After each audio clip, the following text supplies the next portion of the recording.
اسی طرح اللہ سبحانہ و تعالی مختلف چیزوں کو ایسی کیفیت پر ایسے طریقے سے گھڑتا ہے کہ جو اپنی شیپ اور اپنی ساخت کے اعتبار سے بھی بہت خوبصورت ہے. تو اللہ سبحانہ و تعالی جو الخالق، البارئ اور المصور ہے، اللہ کی یہ صفت قرآن مجید کے علاوہ حدیث میں بھی بیان ہوئی ہے. زر رضی اللہ عنہ سے مروی ہے، انہوں نے کہا کہ علی رضی اللہ عنہ نے فرمایا، والذی فلق الحبۃ وبرأ النسمۃ، قسم ہے اس ذات کی جس نے دانے کو پھاڑا اور جس نے جان بنائی، یعنی روح پیدا کی.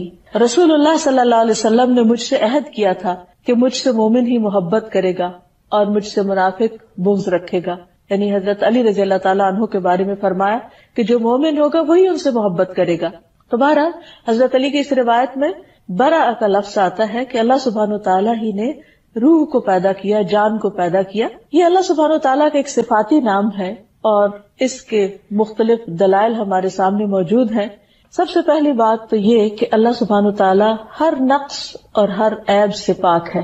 قرآن مجید میں آتا ہے لیس کمثلہ شیء وہو السمیع البصیر، اس جیسی کوئی چیز نہیں، وہ سننے والا ہے، دیکھنے والا ہے.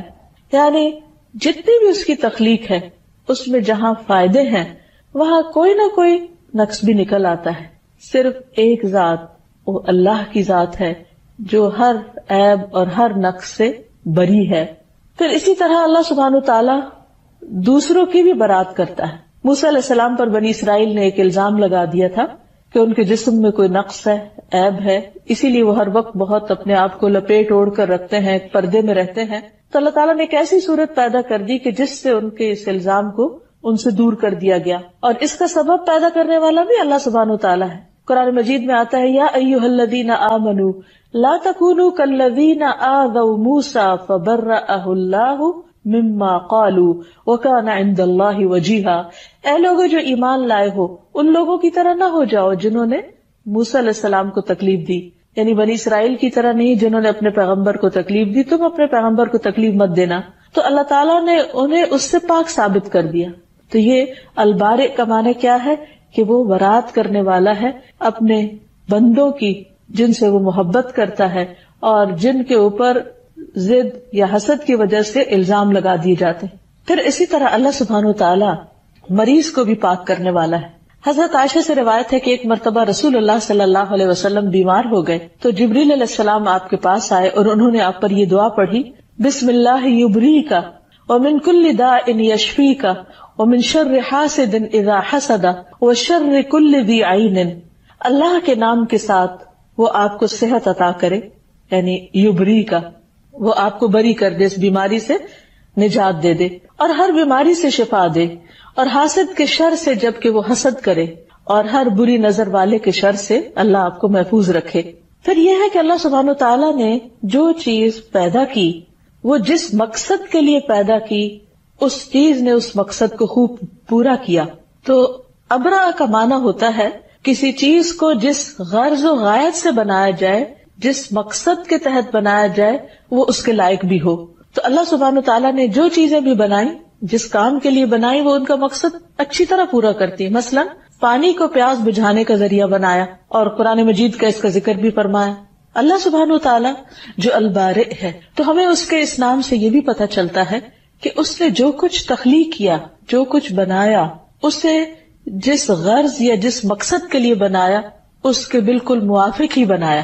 یعنی جس بھی چیز کو بنایا، اس کو جس کام کے لیے بنایا وہ اپنا کام پوری طرح ادا کر رہی ہے. مثلا پانی کو پیاس بجھانے کا ذریعہ بنایا. قرآن مجید میں اللہ تعالیٰ فرماتے ہیں وَمَا يَسْتَوِي الْبَحْرَانِ هَذَا عَذْبٌ فُرَاتٌ سَائِغٌ شَرَابُهُ وَهَذَا مِلْحٌ أُجَاجٌ وَمِنْ كُلٍّ تَأْكُلُونَ لَحْمًا طَرِيًّا وَتَسْتَخْرِجُونَ حِلْيَةً تَلْبَسُونَهَا وَتَرَى الْفُلْكَ فِيهِ مَوَاخِرَ لِتَبْتَغُوا مِنْ فَضْلِهِ وَلَعَلَّكُمْ تَشْكُرُونَ. اور دو سمندر برابر نہیں ہوتے. یہ میٹھا پیاس بجھانے والا ہے، یعنی ایک حصے کو اس نے میٹھا بنایا جس سے پیاس بجھائی جاتی، جس کا پانی آسانی سے حلق سے اترنے والا ہے، اور یہ نمکین ہے کڑوا، اور اس کی بھی ضرورت تھی، اس کا بھی ایک مقصد تھا، اور جس مقصد کے لیے اس کو بنایا وہ بھی پورا اپنا کام کر رہا ہے کہ اس میں ایسی مخلوق رہ سکے کہ جو میٹھے پانی میں نہیں رہ سکتی. اور ہر ایک میں سے تم تازہ گوشت کھاتے ہو اور زینت کا سامان نکالتے ہو جو تم پہنتے ہو، اور تو اس میں کشتیوں کو دیکھتا ہے، پانی کو چیرتی ہوئی چلنے والی ہیں، یعنی سمندر اس لیے بھی بنائے کہ اس کے اوپر سفر کیا جا سکے، کشتیاں چل سکیں، تاکہ تم اس کے فضل میں سے حصہ تلاش کرو اور تاکہ تم شکر ادا کرو. یعنی ایک ہی چیز ہے اور اس کے بے شمار فائدے ہیں، اور یہ فائدے ہمیں تو بعد میں معلوم ہوئے ہیں، لیکن اللہ سبحانہ وتعالیٰ نے ان چیزوں کی تخلیق سے پہلے ہی ان کے مقاصد متعین کر دیے، اور ہر چیز اپنا اپنا مقصد بخیر و خوبی انجام دے رہی ہے. پھر اسی طرح اللہ سبحانہ وتعالیٰ نے ستارے بنائے. ستارے روشنی کا کام بھی دیتے ہیں لیکن وہ علامات بھی ہیں.